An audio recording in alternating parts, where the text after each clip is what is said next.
Spear. Thank you, Mr. Chairman. Thank you both for your service. Mr. Secretary, approximately how many transgender troops are currently deployed? I do not know, Congresswoman. Could you provide that to us subsequently? I think I can. I'll give you the best data I can come up with on it, yes. Do you believe that the currently serving transgender troops are weakening readiness or reducing lethality? Congresswoman, on this one, I submitted my recommendation and put it out publicly, my recommendation to the President.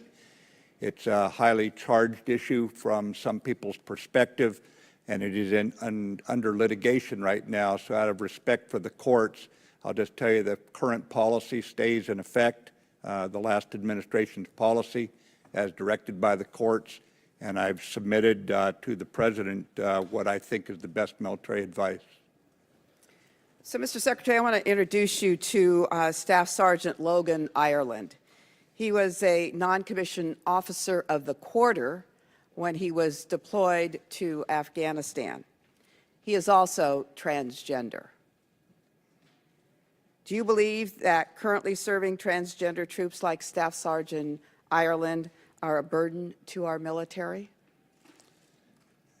Congresswoman, I think that as we look at the enlistment standards, I gave a recommendation that troops, patriotic Americans who do not have gender dysphoria should be allowed to serve.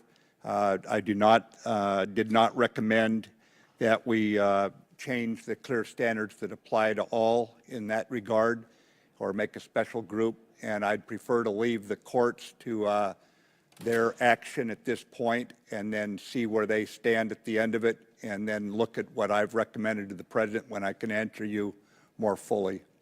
Well, Mr. Secretary, you rolled out this new policy, and now you're basically saying I'm not prepared to defend it. Oh, I'm prepared to defend it, ma'am, but out of respect for the courts, I do not intrude into something that it would be inappropriate for me to say something that would somehow impact in a court case that's going on. I think this is a rather standard situation once the courts engage. Were there any non-governmental individuals or organizations involved in the formulation of the recommendations by the DoD to the President? It was the best military advice I could draw from civilian overseers and military personnel, both officer and senior enlisted. Mr. Chairman, I'd like to ask unanimous consent to enter into the record letters from medical groups refuting the conclusions of the DoD report on military service by transgender individuals, in which they say no medically valid reasons exist to exclude. Without objection, whatever letters the gentlelady would like to enter into the record may be included. Thank you. Mr. Secretary, a Military Times article this week revealed that the Defense Manpower Data Center failed to report the number of combat troops deployed in Iraq, Syria, and Afghanistan last quarter. That website was also stripped of deployment data from previous quarters.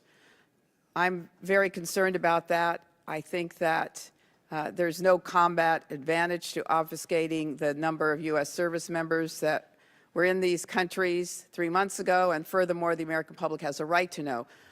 Do you intend to restore that information to the website?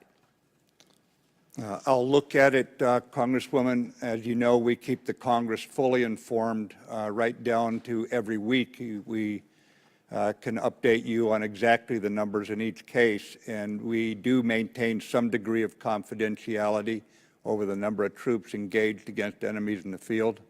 So I'll have to look at it, but we will not, of course, ever keep those numbers away from members of Congress for your oversight. Well, I know, but this has been an ongoing website that's provided this information to the public, and all of a sudden, the last quarter, it's not posted, and they've swept away all the data for previous quarters. So it would suggest to, I think, the public and to members of this Congress that you are no longer going to make that information available, and I think the public has a right to know. I see. Well, when I come in, ma'am, I don't come in intending to hide things, but I would just ask, what would you do if you thought the enemy could take advantage of that kind of data, seeing trends at certain times of the year and what they can expect in the future?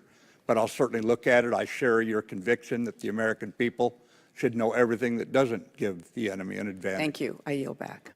Ms. Hartzler.